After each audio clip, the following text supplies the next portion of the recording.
Hello, YouTube. Thank you so much for pressing play on this channel. I really appreciate it. It's the Michelle and Derek channel. So if you haven't already, would love for you to subscribe. And if you have subscribed, thank you so much from the bottom of my heart for subscribing.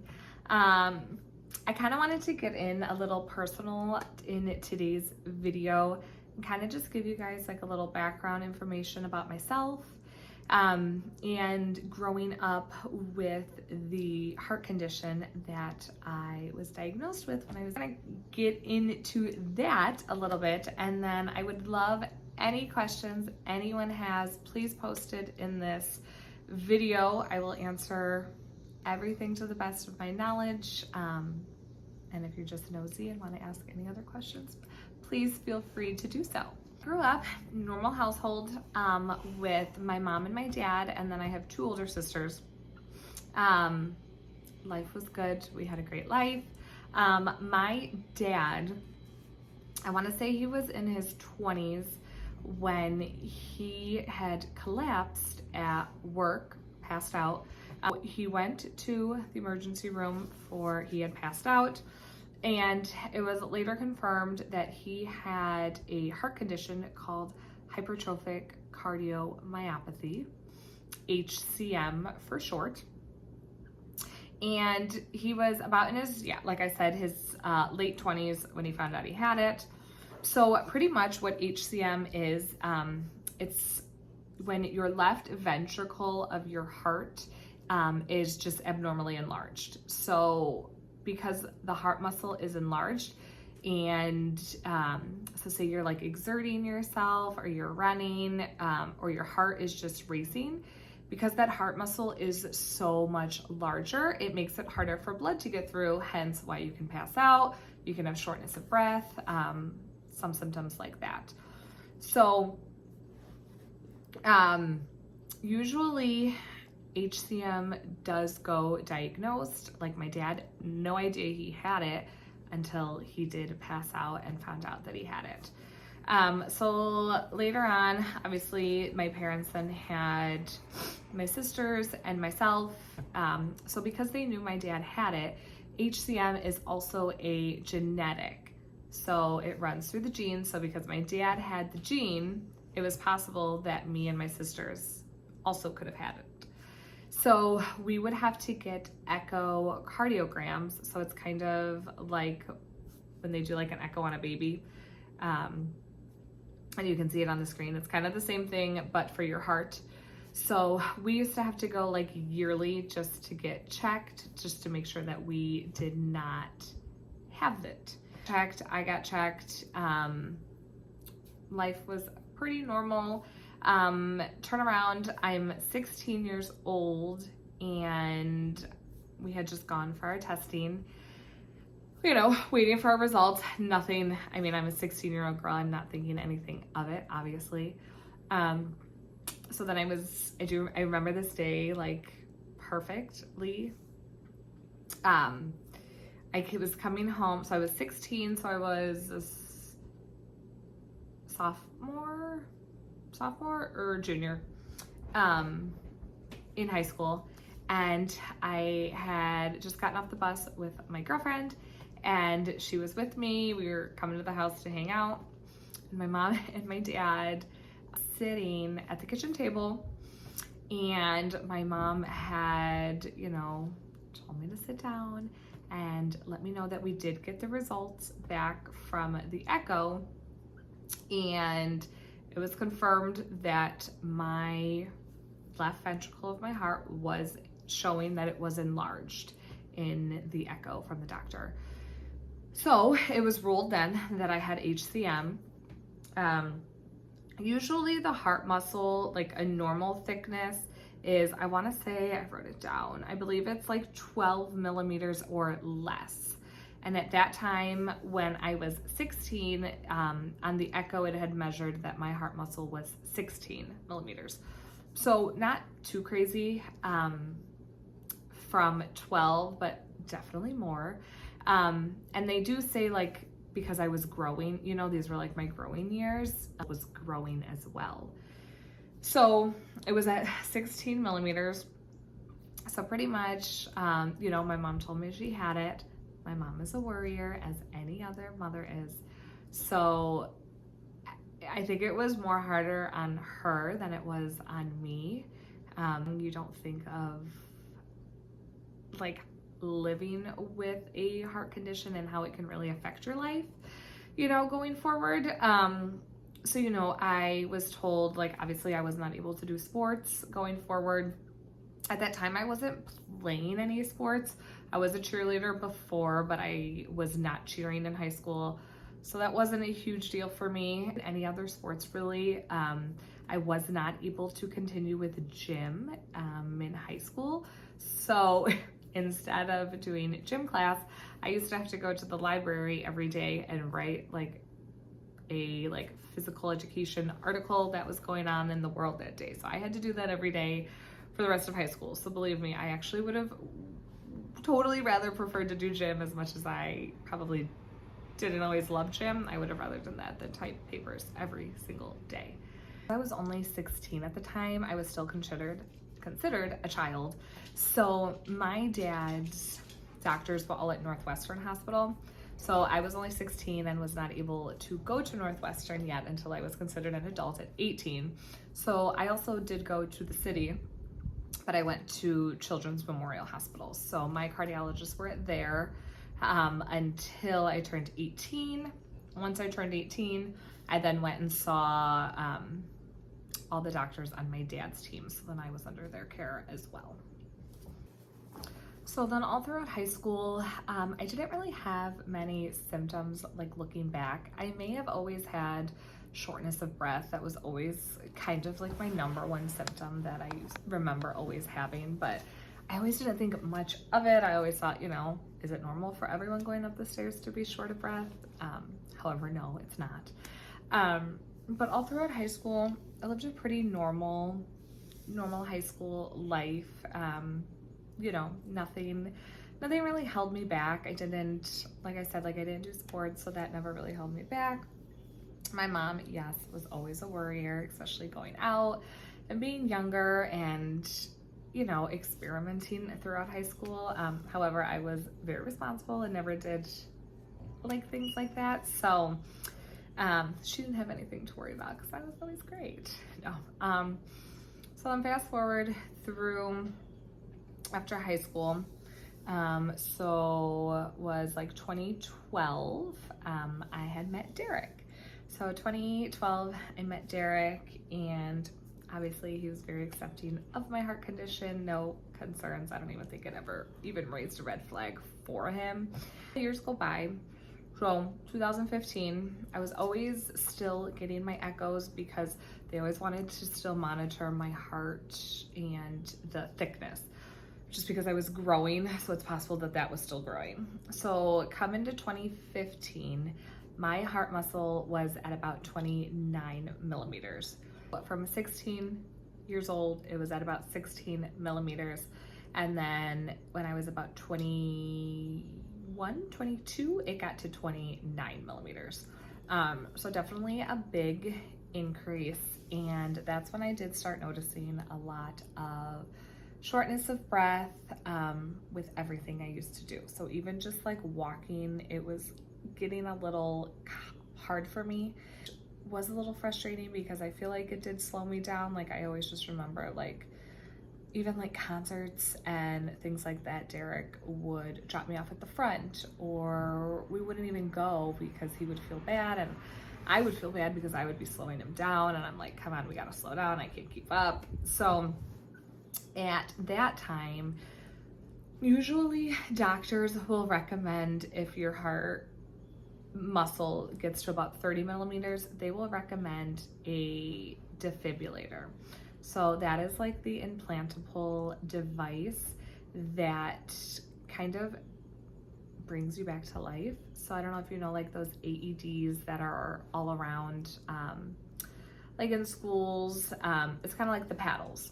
So the paddles that like revive you and bring you back, God forbid you are to pass out. So my doctor felt with my symptoms and with my heart muscle thickness that just as a precaution, it was probably a good idea to go ahead and get the implantable device. I agreed, my parents agreed, Derek agreed, and this was in 2015 when I got it implanted. So a lot of ICDs are usually here above the heart, and those also include like a pacemaker. So I, however, did not need a pacemaker, I just needed the defibrillator. So I was able to, and I believe this was the first year that it possibly came out with, I got a subcutaneous ICD, which goes on my side here. So I don't have anything here, it's all on my side, and it's almost like the size of a hockey puck.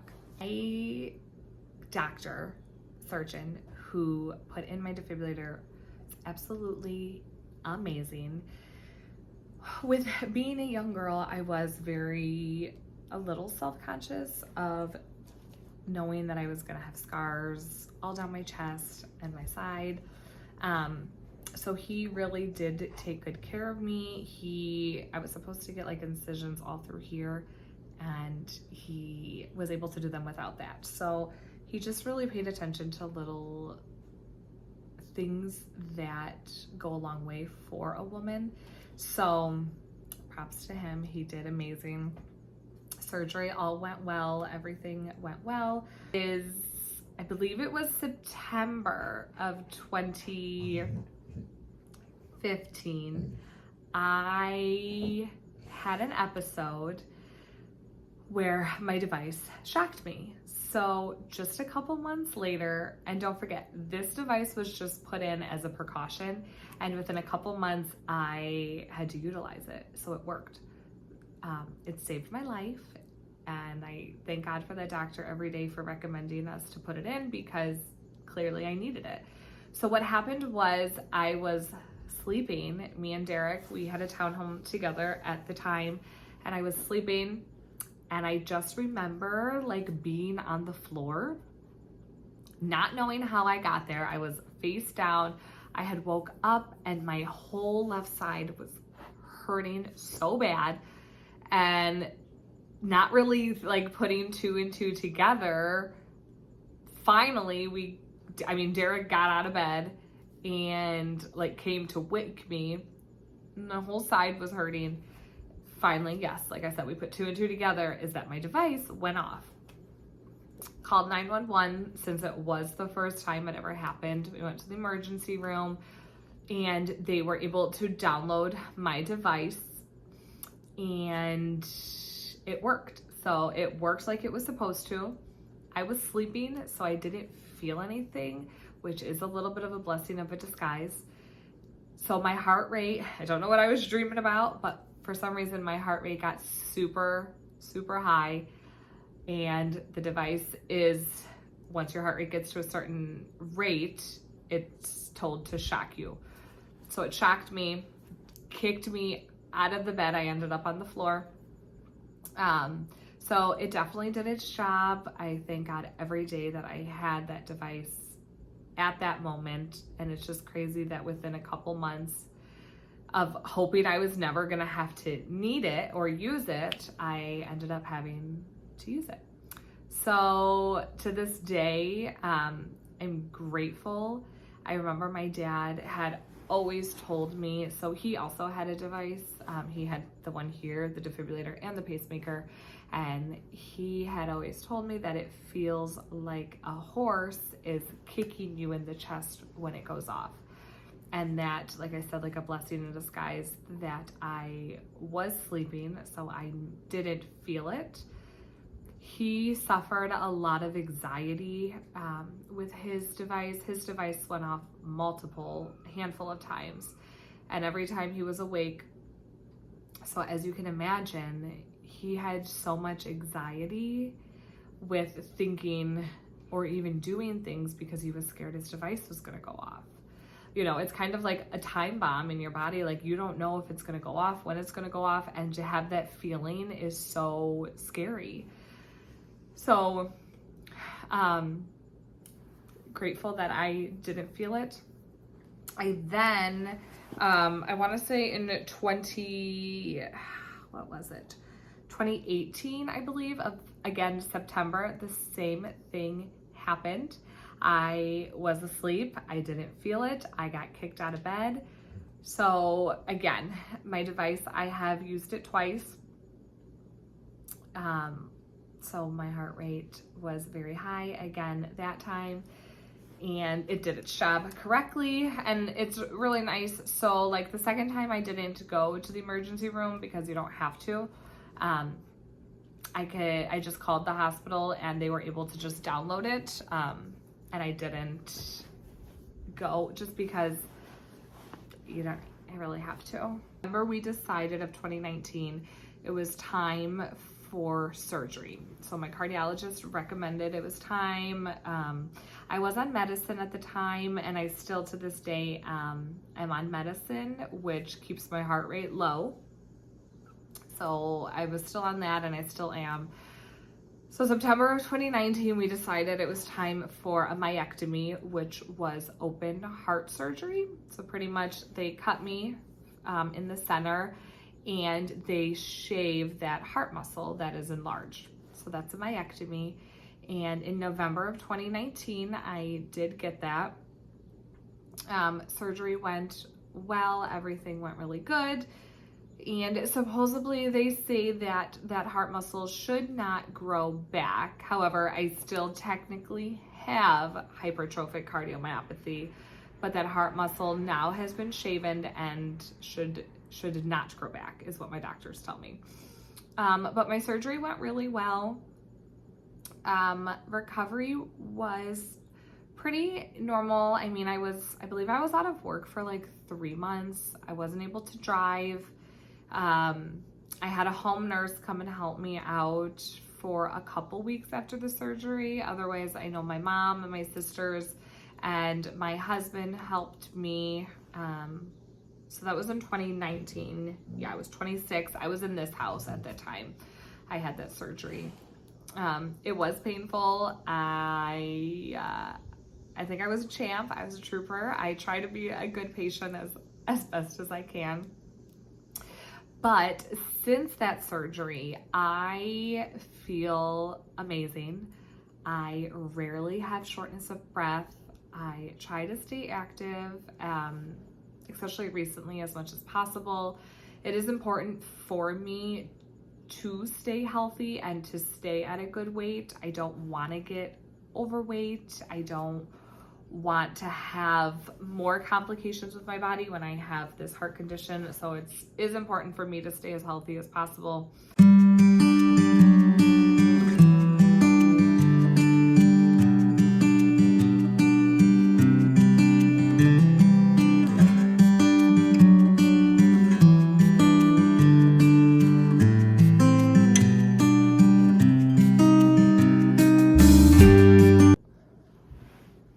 All of my doctors at Northwestern are just amazing. They're there if I have any questions about anything. And, you know, having hypertrophic cardiomyopathy, I didn't think about like how it would affect my life, especially now. Me and Derek, a couple of years ago, we did go through in vitro for a baby. So with HCM, I was able to do gene testing. So with the gene testing, I was able to pull out that HCM gene of me and go through the whole IVF process and make the embryos. And then they look through all of the embryos, find all of them that do not have that gene. And then those were the ones that I would implant. Just because if I'm able to do it, I feel like why not? And I also have PCOS. So we've never been able to even get pregnant naturally. It just has never happened for us. So in order for us to get pregnant, we had to go through IVF anyways. So to just add this extra step in to check for that gene was a no-brainer. We actually ended up having just one good embryo who is still frozen to this day. Haven't bitten that bullet yet to insert this embryo, but I want to say we started with somewhere in like the 20s, and with all of the gene testing, all of the good embryos, the bad embryos, testing for that gene on all the embryos, we ended up with 1. It was a lot, but that's a whole nother story of IVF, that video I could make on that. So, and then I believe like just as far as like carrying a child and having hypertrophic cardiomyopathy, my doctors say it would be okay to do it. However, it's always in the back of my mind how it is scary to carry a child with a heart condition, just because you never know. And it's always something me and Derek, like, do we really want to risk it? Do we really want kids? You know, it has to be something that we really, really want. So we're still deciding to this day. You know, there's never a good time, bad time to bring a baby into this world. So you never know where life will take us. But as of right now, we're good. We're on the no babies right now.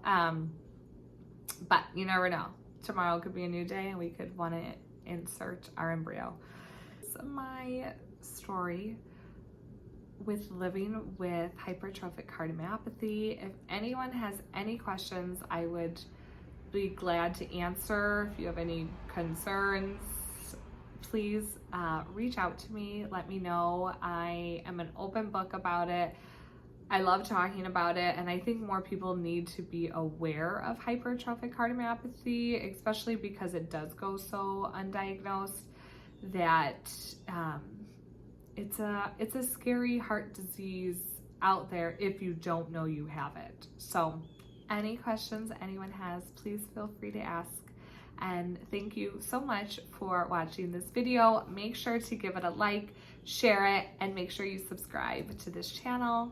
Thanks, guys.